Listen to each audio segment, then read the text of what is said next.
going live in multiple places. I'm really excited about this. Hello, hello, hello. We are going to talk about some really exciting things that are kind of changing my mindset around how I work at my music career. Like, it's kind of crazy. Oh, hey, everyone. What's going on? So exciting. So I've got two things going on here. I'm trying to go live in two places. You guys have tried this yet? Oh, this is Enzo. He loves my necklace. It was his birthday yesterday. Enzo turned 1. Yay. So let's talk about our music careers. And I think that there's something that I've discovered recently in the past 8 months that is like the thing that probably has delayed my career, stunted it, killed it off. And it's the idea that multitasking is a good thing. Multitasking is a good thing. It's not. It's a lie. It's a lie. It's a lie. It's a lie. It's a lie. Multitasking is not a thing that is going to support our music career. I've got a couple quotes here that I'm really excited about. I've been reading this book called The One Thing, and it's kind of brilliant because it's really like shifting a lot of things. Like, for example, we grew up learning, thinking, understanding that big equals bad. The big bad wolf, right? Like big equals bad.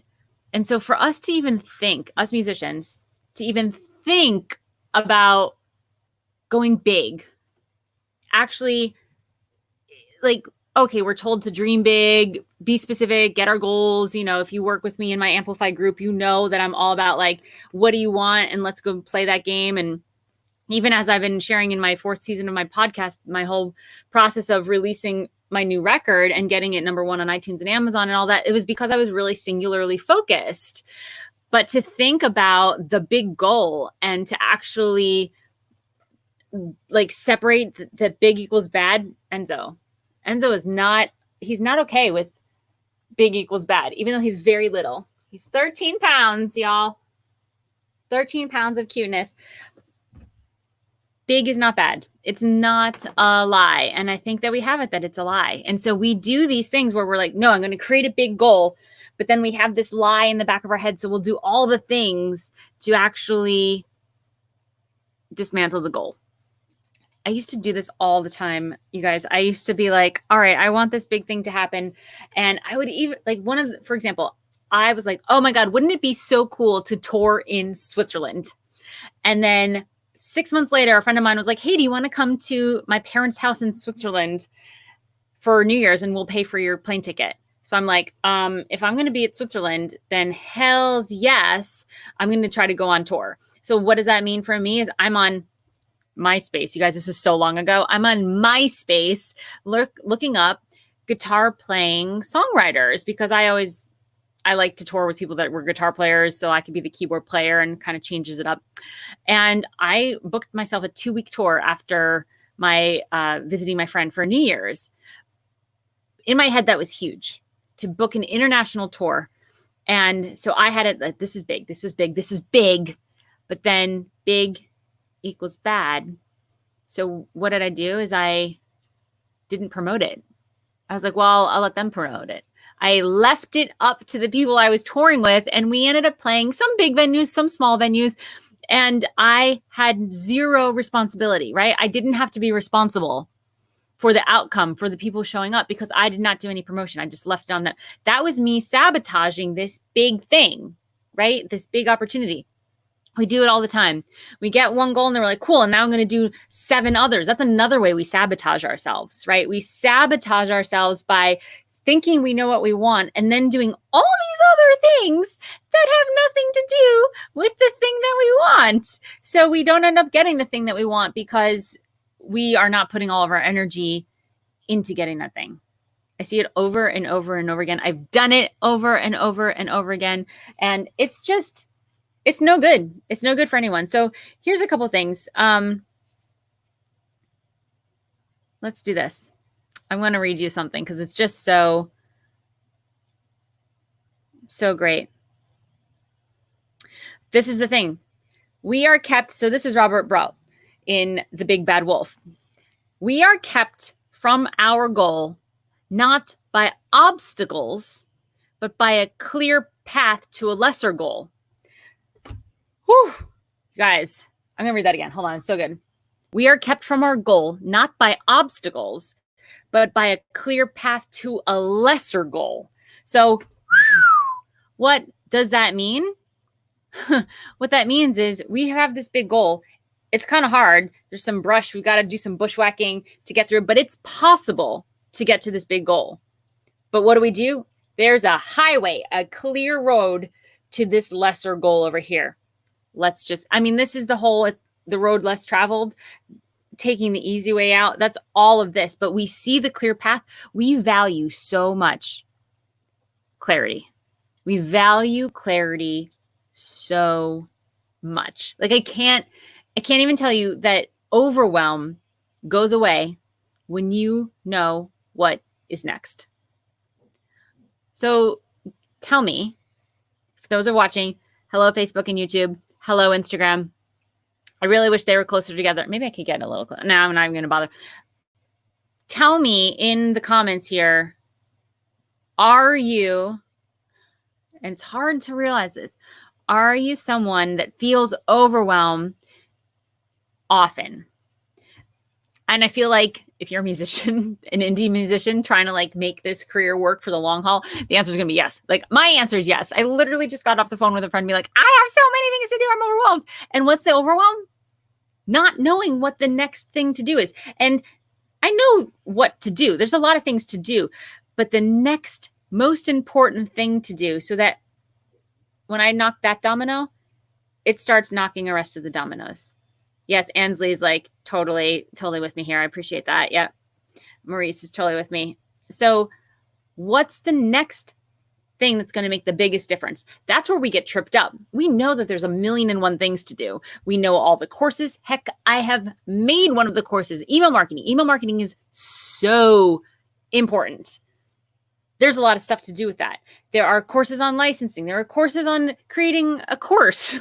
Like there's a lot of stuff that we can do. Spotify, selling our song, releasing a record, right? Releasing a single, like all the things. But what's the next best thing to do that's going to make the biggest difference for us? That's where we get really freaking tripped up. So tripped up. So that's why I say that when we value clarity and like, what's it going to take to get a clear path and stay clear and stay on that path, even if that path is not a clear road, but it's like there's brush and bushes and things like that. Okay, but we're on the right path and it's going to get to this goal that we want. So what's it going to take to make the right move? Yeah, totally. Ansley says, I know what I want. I just need to make the right move. I love that so much. Thank you for sharing that. I think that's how we get tripped up too, that we have it that there is a right move rather than just the move, whatever move we make is the right move. I'm going to just say that, right? Like we get stopped by the fact that we wish we knew what the right move was. So we don't do anything, or we do all the easy things because we're like, well, at least I'm moving, versus that's the path. That's the thing I want. I'm going to take a step in that direction. I'm going to make one move in that direction because I know what that is. And I'm not going to get shiny object syndrome or squirrel or anything over there, right? Like I'm on this path. It's tricky. It's hard to do. And that's why it's so important to know exactly where you are. So this leads into my next thing that I'm bringing my book back over here because it's really, it's so good, you guys. This book, The One Thing. There is something about so discipline is the thing, and like willpower, we talk about that a lot. Willpower is the thing that you need in the beginning to conjure up a little bit of discipline, just enough to create a habit. Discipline is not something you need full time. It's exhausting to always be exercising willpower and discipline. It's exhausting.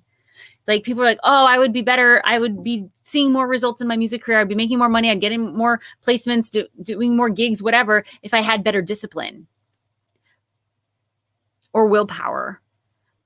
But what if it was just You trained yourself for a little bit of time with a lot of willpower and discipline to create a habit. And the habit is the thing that runs on autopilot. So you just know how to have a career that works because of the habit. You don't need to rely on discipline and willpower. Like, how exhausting to be like, wake up every morning and be like, all right, let's get the willpower going. Let's get the discipline. Like, no, we're not doing this because we want to be super serious. Like, we love our music careers. It's fun. There's freedom. There's self-expression. That stuff's got to have a lot of room to breathe. And that's what a habit is. And that's what structures.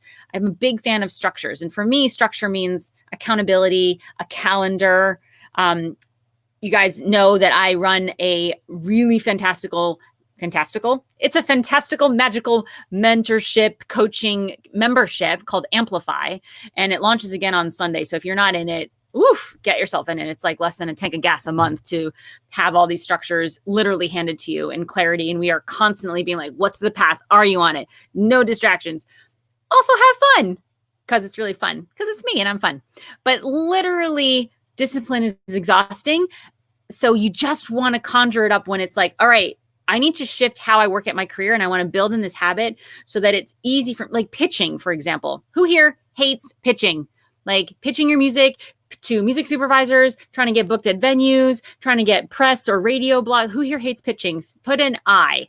Put an I in the comment. Literally the letter I, and I will know that means I hate pitching.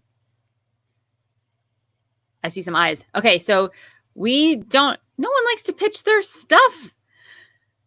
But there's a formula for pitching. You guys know that if you don't know, I spent a couple tours experimenting with pitches, like writing 3 different kinds of pitches, and I would experiment with which ones would get the most responses. So now that I know how to pitch, I created a course called The Perfect Pitch. It's like there's 8 steps, there's 8 things, micro things that need to be in a pitch. And if you're not doing one of these 8 things, your pitch is probably going to be responded to with crickets. I get 100% response to literally any email I send, whether it's a pitch or not. By the way, anytime you ask anyone a question, yes or no question, that's a pitch. Hey, do you want to go to the movies? Yes or no? That's a pitch. Would you like to get married? Yes or no? That's a pitch. So anytime you're asking a question, you are pitching. So I have trained myself to be powerful and have these 8 things in any time I pitch to anyone, whether I'm asking a friend to movies or whether I'm pitching my music to a new music supervisor. So that has become a habit. I don't get the overwhelm and the stress around, oh my God, I have to pitch. I don't love sitting down and writing emails. I'd rather be sitting down and playing my piano. But there's not that dread and the overwhelm of, I don't have a system in place, so I need to reinvent the wheel every time. I need to go learn how to do this, but I don't have time to learn how to do this because there's other priorities. So I put a little bit of time, a little bit of willpower, a little bit of discipline into figuring something out and then practicing it enough and had a structure. I had a schedule. I had people holding me accountable to do this. And then it became a habit. And now it's just part of one of the reasons why I get results in my music career. We do not get results in our music careers because we are all over the damn place.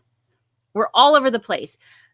Who wears all the hats? Like, you either have multiple things that you do, like you're a composer and a top liner and a mixer, or you teach and you act and you're a songwriter, or you're like me where you're doing some teaching, but you're also composing and you're also an artist. You are in a band and you're touring and we all do a lot of things. And even if you're only doing one of those things, you're creating, you're promoting, you're learning about new skills, you're monetizing, you're, registering with the copyright office and your PR. We're wearing multiple hats, right?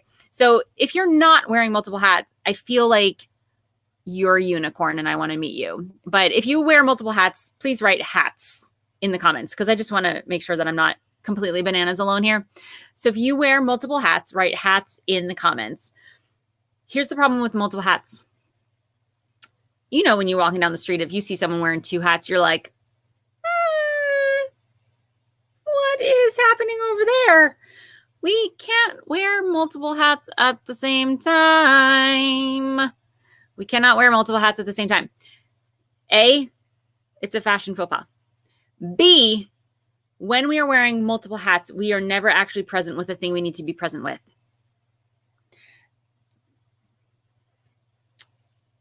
So here's the thing. When we are focused on one thing, we will see results. Think about the people that you know that are the most successful people in the world, the most successful companies in the world. They are known for one thing, and then they pivot. And then they do one thing, and then they pivot. And then they do one thing, and then they pivot. So it doesn't mean, oh, if I'm focusing right now, you guys, I'm focusing on Amplify. I'm focusing so hardcore on the musicians that are in this membership group that I'm like, oh my gosh, I forgot that I have this new age record that is trying to get a Grammy nomination. But guess what? I'm going to focus on that when that's time. So it doesn't mean that that's not any more important to me. It just means that I want to see results for my members in this Amplify group. And that's what I'm focusing on right now. It doesn't mean that I'm eliminating things. It just means this is happening right now. So, oh, this is such a good quote. One of the real challenges we have is when our willpower is low, we tend to fall back on our default settings. And our default settings are wear all the hats. Put all the hats on and be that person walking down the street with all the hats. Versus having some willpower to change the habit and resist the urge to put on all the hats. So let's now shift for just a hot second. And if we can all get on the same page that focus is going to get results, where you put your energy is where you're going to see results. So let's work under that assumption, whether or not you're convinced. And talk about how do we know what to do next? How do we own where we are? Because here's the thing, if we don't know where we are, we can't say, oh, I want to go to Kansas City. Because if you're in Canada, you got to be on that road. But if you're in California coming to Kansas City, like that's a 100% different path. So you need to know where you are in order to create the path to where you're going. And I think that a lot of musicians like to skip this step and just talk about the place they're going and then get overwhelmed with all the different ways we could possibly get there. Right? So you need to know where you are in order to know the path to where you're going. You can know where you're going and then take a minute to figure out where you are. So this is what I want to talk about. I want to talk about where are you right now in your career? Are you in a place where you are learning? Are you in a place where you're creating? Are you doing some admin and branding and setting yourself up?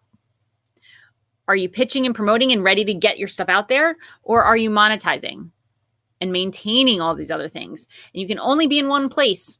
Your projects might be in different places if you look at this on a micro level, but we want to zoom out and look at where am I? And this is what I call the musician success cycle. And on Sunday, I'm going to be talking about this hardcore. I'm going to literally draw this out and you're going to get a roadmap for which one of these 5 phases are you in this success cycle and what to do about it and how to really use that knowledge to your advantage. Because when you are in one of these 5 phases, you will be really clear on what to do next and also what not to do.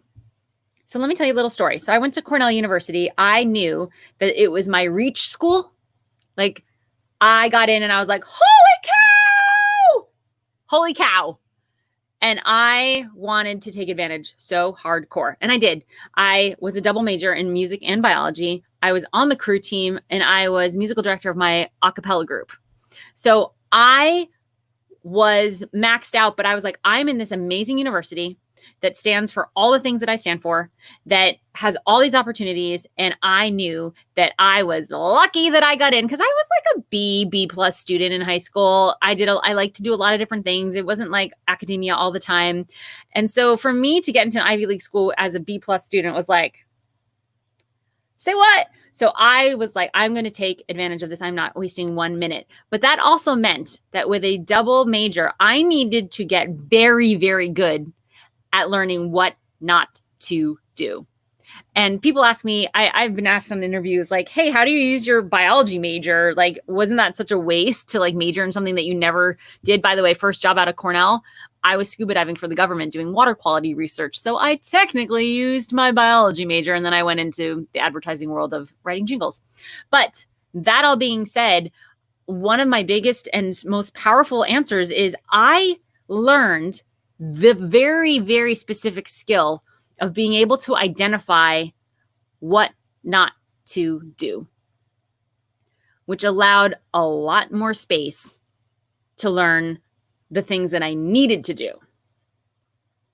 Y'all, this is huge. If you can get clear on what not to do, I mean, that's why we have this musician success cycle. Because if you are sitting in this space of, I'm writing my next record, let's just say that you're a songwriter and you're like, all right, I'm writing my next record, and you're already thinking about pitching it to music supervisors. You're thinking, oh my God, I need to do some research. I need to do some writing. And you're in your Google Docs and you're like, oh, I heard of this other new music supervisor. And you're like in the world of pitching, but you're actually, there's nothing to pitch. You're still writing the record. So how does thinking about pitching help you write the record? Yes, it's good to know if you're, okay, I'm writing this record specifically for licensing. There are things to take into account, but the transitions that your brain has to do to go back and forth from that kind of work to the creative work is going to detrimentally hurt your creative work. And it goes for any of these phases that you're in. If you're learning, if you're like, I'm learning some new skills, I'm in these courses, and you are thinking about how are you going to monetize the product? You haven't even made the product yet, but you're stressing out about money. Are you learning really well?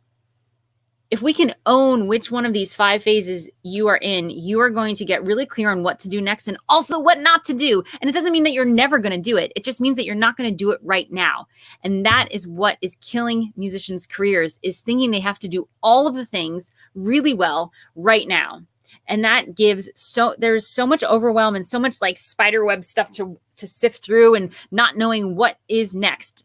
So I just wanted to share this with you, that if you can get really clear on where are you right now in your own career and own it, like own it with a vengeance. Like, I am here. These are the actions I need to take. This is where I am. This is where I want to go. This path may not look as clear as that path, but I'm not going to do the easy path just because I can get a quick little result here when I'm really going for something big, because big does not equal bad. Don't believe the big bad wolf. Not the same. So when we get clear on our path, this is where we go. So I would love for you guys to join me Sunday, because I'm going to be talking about this in detail. I'm going to give you a worksheet and everything. Just go to inthekey.co/revealed. This is the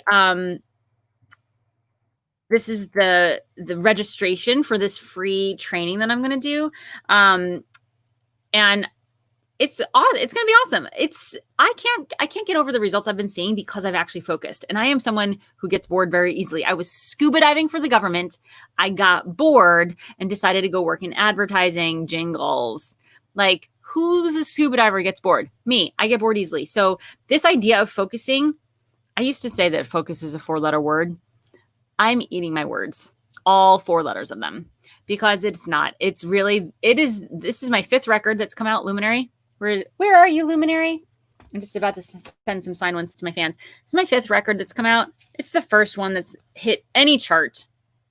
It's the first one that I didn't even ask my fans to fundraise for this, because I was like, I mixed this on my own. I didn't have high costs. They offered to fan fund without me even asking. Like, that is a lot of clarity right there, that my goals are so clear that they're like, yes, how can we help? Like, that's what we want to do with this clarity. This is what I do in my group Amplify. If anyone is looking to get some serious support and structure and accountability and coaching from me, like laser stuff like this, regularly, then check this out. inthekey.co/amplify. You can get on the wait list. The registration opens on Sunday for 4 days, because I'll start opening it every 6 months. So you can only get in every 6 months. And that is because I don't want to spend all my time promoting. I really want to love on the people that are inside this group and do this work together. I am doing the work. The results I'm getting in my career are because I'm doing this work in this group. This group is amazing. Runaway Horse Music, Mariana's in this group. I love you too. And we love you. So it's a love fest. So this is what we're doing. The Musician Success Cycle, owning where you're at, no matter where you are, no matter what genre you're in, whether you're a songwriter, a producer, or a composer, whether you're new age, which I am now, or pop or hip hop, it doesn't matter, because no matter what you're doing, you are in one of these 5 phases. And when you get to the end, you come back, build on what you've already done, and it's a spiral, you guys. It's the Musician Success Cycle, and it's for musicians that are in this career for the long haul, because you love this. This is what you're meant to be doing. So I'm very passionate about this. I'm very passionate about supporting you. Come learn more about the Musician Success Cycle. I'm literally going to draw it out. You're going to get your own little success cycle worksheet that you can download and fill out for yourself with your next action steps. And that's Sunday, 8 o'clock. I'm going to go inthekey.co/revealed. You can sign up for that. Go there, check out Amplify. I am really, really excited about this. Amplify opens up on Sunday. Sunday, 8 p.m. Eastern time is when the this free training webinar is. So I invite you to come to that. inthekey.co/revealed, where I reveal this 5-step roadmap to amplify your music career. So we're going to dig in even deeper to all this stuff. But take away today that it's okay for you to own the one thing that you want to do.